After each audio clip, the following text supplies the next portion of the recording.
Bienvenue dans cette nouvelle édition du Non-Stop Info. Voici les titres de l'actualité. Au Mali, un forum pour la paix et la réconciliation se tient à Kidal à partir de ce lundi. La coordination des mouvements de l'Azawad invite le gouvernement à prendre part à ce grand rendez-vous pour la paix. La coalition de l'opposition continue sa campagne en vue de la présidentielle du 8 avril à Djibouti. L'Union pour le salut national s'est rendue à Balbala, dans la capitale djiboutienne, pour conquérir son électorat. Et puis en République démocratique du Congo, l'élection des gouverneurs s'est tenue le 26 mars. À l'issue de ce scrutin, près d'un quart des provinces se sont passées sous l'égide de la majorité présidentielle. Au Mali, la coordination des mouvements de l'Azawad, ex-rébellion, a maintenu l'organisation du Forum pour la paix et la réconciliation. Les travaux débutent ce lundi à Kidal et prendront fin le 30 mars. Mais ce grand rendez-vous se déroule sans les représentants du gouvernement malien, ni les groupes d'autodéfense favorables au retour à l'unité. Ibrahima Djoumaba. Au Mali, le Forum pour la paix et la réconciliation nationale est maintenu. Il s'ouvre ce lundi 28 mars à Kidal. Organisé par la coordination des mouvements de l'Azawad, l'ex-rébellion, les travaux sont boycottés par le gouvernement et la plateforme des groupes d'autodéfense de Kidal. Il semble que le drapeau malien n'est pas admis à Kidal pendant le forum, que il n'est pas question de parler du Mali, alors que dans l'entendement du gouvernement au départ, c'était comment faire pour faire retourner l'administration, aller marquer la symbolique du retour de l'État de Kidal dans le giron malien. Donc, puisque ces préalables n'ont pas été acceptés du point de vue de l'État, il n'est pas question qu'il participe au forum de Kidal. Le gouvernement malien et les groupes d'autodéfense de Kidal avaient appelé les organisateurs à reporter le forum. La CEMA a jugé nécessaire de maintenir les travaux.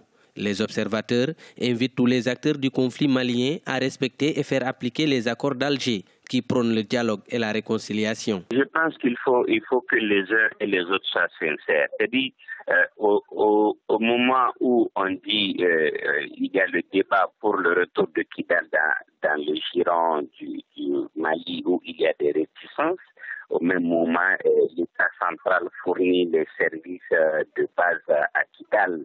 Ça ne pose aucun problème et personne n'en parle. Mais de l'autre côté, l'État également ne fait aucun effort pour que le dialogue continue, pour qu'on s'entende sur les principes de base. Sinon, les accords d'Alger ont vraiment prévu qu'il faut qu'il y ait dialogue, entente pour qu'on évite la paix. La coordination des mouvements de l'Azawad a rendu public un communiqué dans lequel il invite l'État malien et ses représentants à revoir leur position et à se joindre aux parties prenantes pour la réussite de ce grand rendez-vous de la paix. Le forum va se poursuivre jusqu'au 30 mars 2016. La campagne électorale se poursuit activement à Djibouti en vue de l'élection présidentielle du 8 avril 2016. La coalition de l'opposition, l'Union pour le salut national, se dit prête pour le changement. Le parti a tenu son 3e meeting dans l'un de ses fiefs à Balbala, dans la capitale Djibouti. Un reportage de notre envoyé spécial à Djibouti, Oliva Djakotan. Les militants de l'USN, l'Union pour le salut national du 4e arrondissement de Balbala, dans la capitale Djibouti, sont en ordre de bataille pour élire à la tête du pays Omar Elmi Kaïré. Nous sommes ici au quartier T9, au 3e meeting de ce parti d'opposition. Et ce dimanche 27 mars 2016, des militants ont effectué massivement le déplacement. Des électeurs qui se disent surtout prêts à soutenir le candidat Omar Elmi Kaïré. Omar Elmi Kaïré est un héros de l'indépendance de Djibouti. Donc c'est lui qui m'a motivé. Parce qu'avant, il n'y avait pas les candidats. C'était des candidats subventionnés par les régimes ou par les présidents actuels. Donc Omar Elmi Kaïré est un indépendant et il veut revenir, il veut redonner le pays à un nouveau élan. Ce quartier T9 est l'un des fiefs de l'opposition, selon les responsables de la coalition du changement.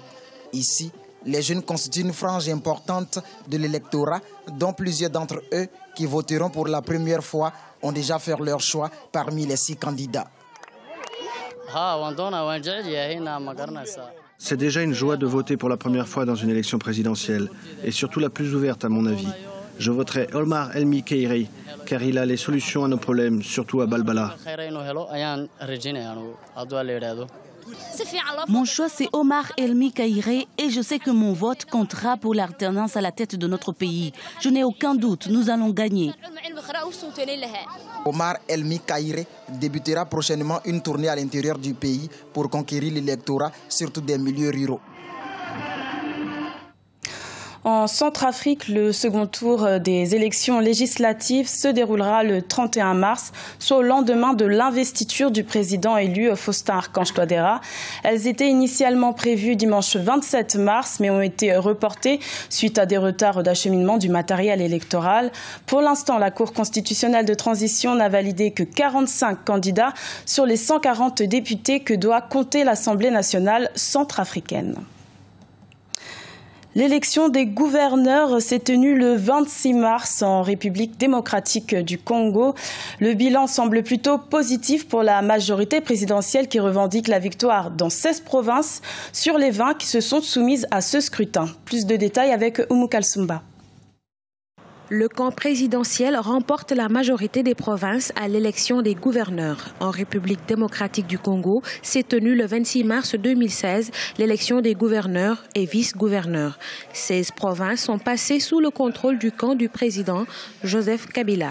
Le scrutin concernait 21 nouvelles provinces sur les 26 que compte aujourd'hui la RDC. Il s'agissait d'un vote indirect car ce sont les députés des anciennes assemblées provinciales qui ont départagé les 66 candidatures. Nous sommes très réconfortés de voir que l'agitation qui a élu domicile dans notre famille politique n'a pas eu de conséquences sur les élections et que nous avons pu maintenir notre majorité sur 16 provinces sur les 20 où les élections se sont déroulées hier. Et donc pour nous, cela montre la prégnance de la majorité présidentielle dans le tissu sociopolitique de notre pays. L'Équateur, la Mongola et le Bas-Ouélé sont respectivement les provinces remportées par l'opposition. Le Sud Ubangui n'a pas été en mesure d'organiser l'élection du gouverneur. Un contentieux sur la présidence de l'Assemblée provinciale a fait retarder le scrutin. Nous avons perdu 2 provinces parce qu'il y a une où il y a une élection qui doit être refaite.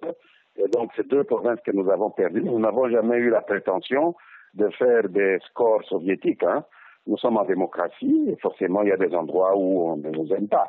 Nous devons simplement prendre acte du fait qu'il y a des endroits où l'opposition a été valablement représentée. Désormais, 19 provinces se sont ainsi dotées de gouverneurs en République démocratique du Congo. Quant au nord Ubangui, un deuxième tour sera organisé dans quelques jours pour départager la candidate de la majorité présidentielle et celui de l'opposition. Élection toujours, mais présidentielle au Tchad. Le scrutin se tiendra le 10 avril. Saleh Kebzabo fait partie des prétendants à la magistrature suprême. En campagne pour conquérir son électorat, il se présente comme le candidat du Rassemblement. Un reportage de notre envoyé spécial au Tchad, Lefti Ounou. Saleh Kebzabo, candidat à la présidentielle du 10 avril 2016, a démarré sa campagne électorale à l'est du Tchad. À Dourbali, une localité située à 90 km de N'Djamena, la capitale, le chef de file de l'opposition Saleh Kebzabo a effectué une escale afin d'échanger avec les populations à la base sur ses ambitions et sa vision du développement du Tchad. Après Dourbali, il a mis le cap sur Massenia, une localité située à 163 km de N'Djamena. Ici, le chantre de l'espoir a réaffirmé aux populations son engagement pour le changement. Le Tchad a besoin de changement. Le Tchad a besoin d'une autre vision. Le Tchad a besoin d'autres dirigeants. Le MPS, ça suffit. Le MPS, ça suffit. Ça suffit ou pas?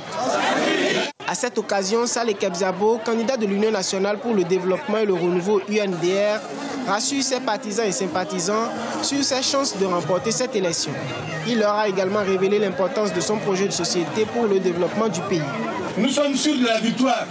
Mais je voudrais vous rassurer, je voudrais rassurer les Tchadiens. Nous allons prendre le pouvoir parce qu'on a un programme de développement économique et social pour notre pays. Nous allons prendre le pouvoir non pas pour régler des comptes, mais pour rassembler les Tchadiens. Dans l'unité, on doit travailler pour l'avenir de notre pays. Rassemblés, nous serons plus forts. Intitulé Ensemble pour une République humaine et solidaire, Saleh Kebzabo entend créer des opportunités économiques au profit des femmes et des jeunes et adapter les institutions de l'État tchadien aux exigences de sa société. Rappelons que Saleh Kebzabo a été 2 fois candidat à l'élection présidentielle en 1996 et 2001, où il était arrivé 3e derrière le président Idriss Déby Itno. Il avait boycotté les élections de 2006 et 2011. Et sachez qu'Africa 24 vous propose une couverture spéciale de cette élection. Vous pourrez suivre sur notre antenne le débat présidentiel et le débriefing des experts à partir du 31 mars. José Douglas, notre journaliste sportif, nous a rejoint pour faire le point sur le sport. Pour cette journée du 28 mars, on peut dire qu'il y a des surprises dans ces éliminatoires de la CAN 2017 au Gabon. Oui, effectivement, Gladys, on peut parler de surprises. Avec tout d'abord, nous allons voir en tableau le groupe C, le Bénin qui assomme le Soudan 4-1, les Béninois qui frappent très fort dans ces éliminatoires et qui surprennent justement aussi les observateurs. Donc vous voyez le Bénin qui est seul en tête avec précisément 8 points et deuxième le Mali avec 7 points. Nous allons enchaîner avec le groupe E maintenant et Congo et Zambie qui font match nul, 1 but partout.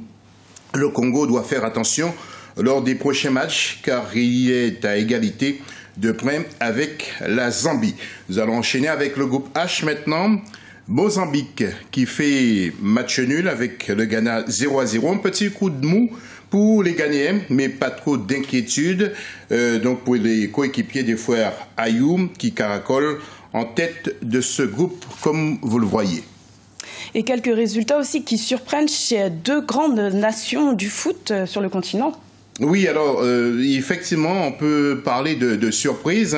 Tout d'abord, cela s'est passé samedi avec d'abord les Camerounais qui ont enregistré un dangereux résultat face à l'Afrique du Sud. Vous voyez les images et vous allez voir dans quelques instants le petit bijou de but des Africains, des Sud-Africains avec une frappe de loin. Donc vous voyez le but. Alors un résultat très délicat justement pour l'équipe de Cameroun, les Lions indomptables qui sont talonnés par la Mauritanie pour la suprématie du groupe. Et nous allons enchaîner avec le Cap-Vert maintenant. L'autre résultat avec le Cap-Vert, vous le savez, qui est donc classé numéro 1 sur le continent et par la FIFA bien sûr. Le Cap-Vert qui a perdu devant le Maroc. Le Maroc entraîné par Hervé Renard, 1-0. Vous voyez donc le but marocain sur pénalty. Le Cameroun et le Cap-Vert qui ont joué avec le feu. Espérons qu'au match retour, qu'ils vont se racheter, Gladys. Et le programme de ce lundi 28 mars. Oui, alors, donc le match le plus important de ce 28 mars, c'est bien sûr en groupe C avec donc l'équipe de la Guinée qui va affronter celle du Mali, Guinée équatoriale, à 17h, vous le voyez, donc les joueurs de la Guinée équatoriale qui ont une petite revanche à prendre sur ce match au classement. Bénin donc est devant le Mali. Alors, mardi 29 mars, les choses sérieuses vont encore réapparaître en quelque sorte. Il y aura des matchs très importants. Tout d'abord, en groupe D avec Ouganda contre le Burkina Faso. Vous le voyez, 3 équipes qui se tiennent à 6 points dans ce groupe. Alors, dans le groupe E aussi, il y aura des matchs très intéressants. Nous allons enchaîner dans ce groupe E avec Guinée-Bissau. Il y aura aussi le Congo à suivre et la Zambie. Groupe très très délicat. Et puis en groupe F à suivre également Maroc contre le Cap-Vert. En groupe G maintenant, il y aura un certain Égypte contre le Nigeria. Ça aussi, ce serait un match à suivre de près. En groupe I, nous allons enchaîner avec Soudan contre la Côte d'Ivoire. Et puis en groupe M, ça aussi, c'est un match délicat pour les cardiaques. Donc s'abstenir, surtout Afrique du Sud contre le Cameroun. Commentaire, bien sûr, à suivre, comme d'habitude, sur Africa 24. Merci José. C'était le journal de la rédaction. Merci pour votre fidélité. Retrouvez dans quelques instants une nouvelle édition de l'information sur Africa 24.